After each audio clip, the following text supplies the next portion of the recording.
Priming an old school V8. Okay, you ever prime an oil system? Well, I'm about to. So on this small block Ford, this 351 that we have in the engine bay now, I basically am going to show you priming it. I was going to get to this before I actually got to the point of having the engine in the truck, but I figure I'll show you now just so this way you see it. So here's the tool that I'm going to use, basically a drill with a quarter drive fitting in there and a locking extension with a 5/16. Because down inside, if you look, I probably can't even see it, but inside that hole there, that's the drive shaft for the oil pump. And that is a 5/16 drive, or a 5/16 head. So I'm going to go in there, and on Fords, it spins counterclockwise. So what I want to do is I want to wait till I see oil coming up in the rocker arms. So let me set you up on a tripod here. And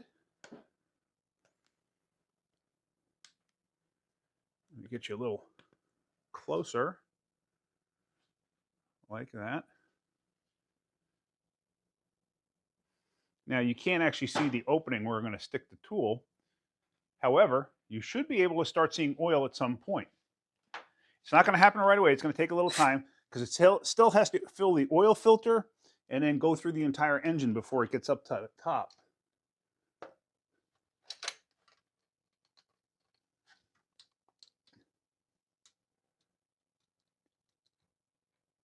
All right, so I got that. Tool is on the oil drive.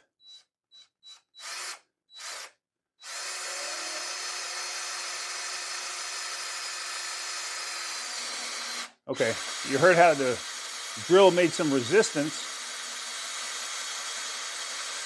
Oh, I see oil in the back. It's coming forward.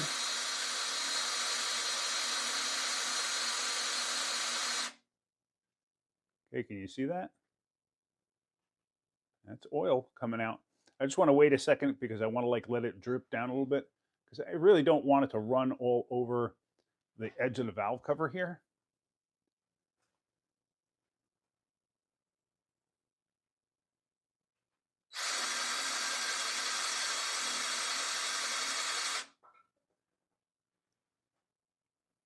Meaning the edge of the valve cover, the rail where the gasket sits.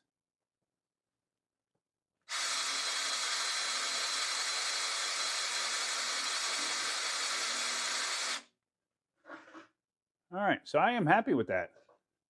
That engine is now primed. That is that's as if, hold on.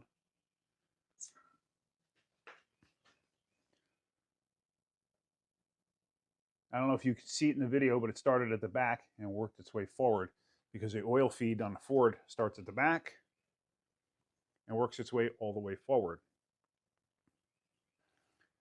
So now, even if I had to wait, let's say a month to start this thing, it's as if your regular car, you left it sitting for a month and then you went back to go start it. Everything should work fine. There should be no issues with it. So it's not like I have to reprime it again. That's unnecessary. So at this point, now I can put the valve cover back on. I can put the fuel injectors in. I could set it to top dead center, put spark plugs in it, and basically get the distributor in. So that should really help. You know what? I'm gonna show you a couple of things as I go along. So we're gonna keep this video going. Basically make it more than just priming it. So just a few things. I'm going to show you how to set the distributor up, stuff like that. So the one thing we're going to start with here is if you look down at the harmonic balancer, I put a line right on 0 so it's easier to see when we have the timing light on it. But now we got to make sure it's on number 1. Right side bank, this is bank 1 on a Ford. So it's 1, 2, 3, 4 on this side, 5, 6, 7, 8 on that side. So what I'm going to do is I'm going to rotate the engine over. It's got no spark plugs in it at all.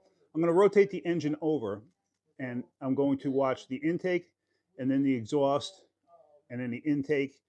And then once it reaches top dead center again after the intake articulating, then I know I'm at top dead center. So let's go this way. And let me focus you in a little bit. So let's see. Move this just a little bit. All right. So now let me start rotating this over. So we're on top dead center now. I mean, it could be a compression stroke. I don't know. Which it was. So there's exhaust. And then we should see intake after this comes back. There we go. Intake. So now I got to watch for that timing mark to come back up.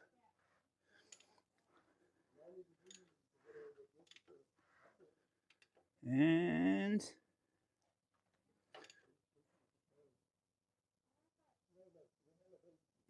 all right. So now that is top dead center. So I have it rotated back over. So that mark is right there. So I know that that's top dead center.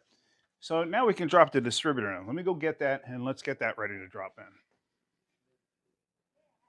All right, so we're going to get the distributor ready. Let me back up a little bit. Basically, I got to get this O-ring out of here.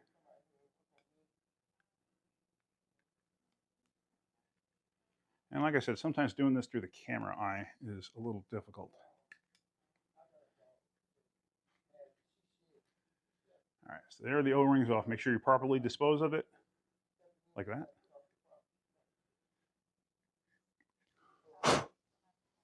And actually, what I'm going to do,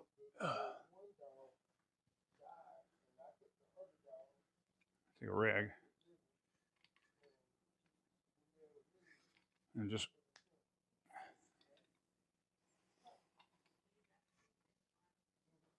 do that.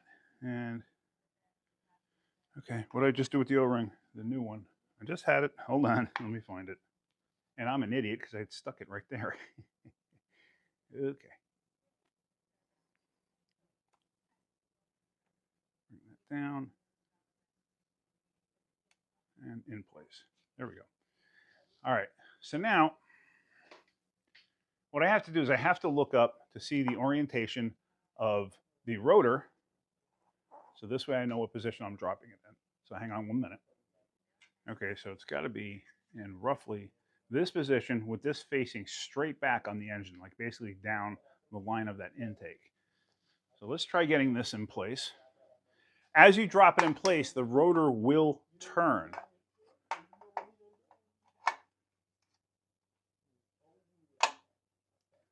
Okay, as you saw, see how the rotor wants to turn?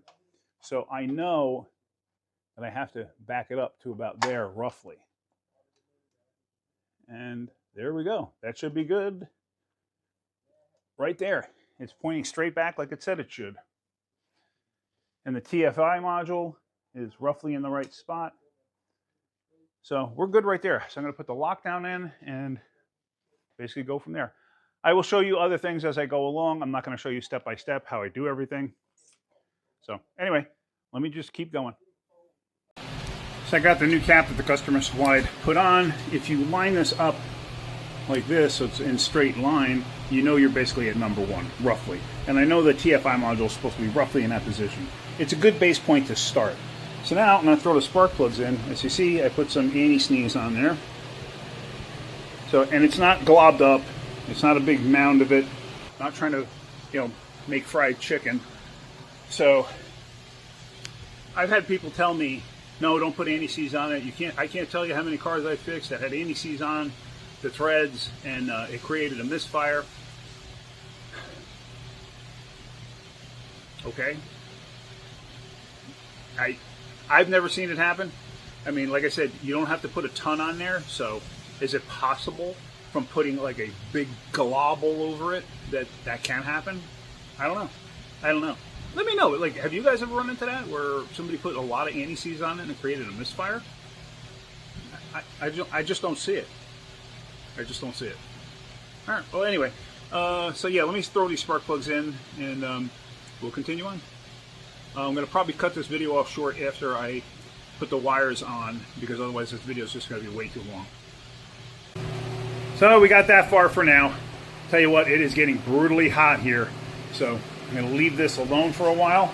I need to go inside and get in the air conditioning, but got the wiring on, or the wires on, I should say. We forgot to get injector O-rings, so we have to get those. But yeah, it's coming along. Hopefully, this thing should be up and running shortly. Hopefully. Okay, so in what turned into a very strange situation, let me show you something. You notice the truck isn't here, right? You do see that. The customer, or the guy who owns the truck, this went through my friend Shelton. Shelton owned the truck. He sold it to this guy, knowing that the engine needed to be rebuilt. So we rebuilt the engine. We were putting it in for him. So the guy came by. He was very happy with what he did, with what we did, but he decided he wants to finish it himself. So the only thing extra that we got done was we put the radiator in it, and that was it. I mean, we were maybe an hour to 90 minutes away from firing it up. Yeah, he came and he looked at it. He was happy. So he went and he had a two-wheel dolly at home. He went and got his two-wheel dolly, came back, we got it up on his two-wheel dolly, and off he went. That's peculiar to me. I mean, the intake and the fuel injector still had to go on it, but really that was about it. And it should have been done. But yeah, so people amaze me. People really, truly amaze me sometimes. But not my call to make. You know what I mean? Well, not my vehicle, but if that's what you want to do, go right ahead. Go right ahead. So anyway, I just thought I'd share that with you. That just did not expect that to end that way, but it did. All right. If you got something out of that video, hit that like button. If you could, please subscribe. All right, guys, have a great day and keep wrenching.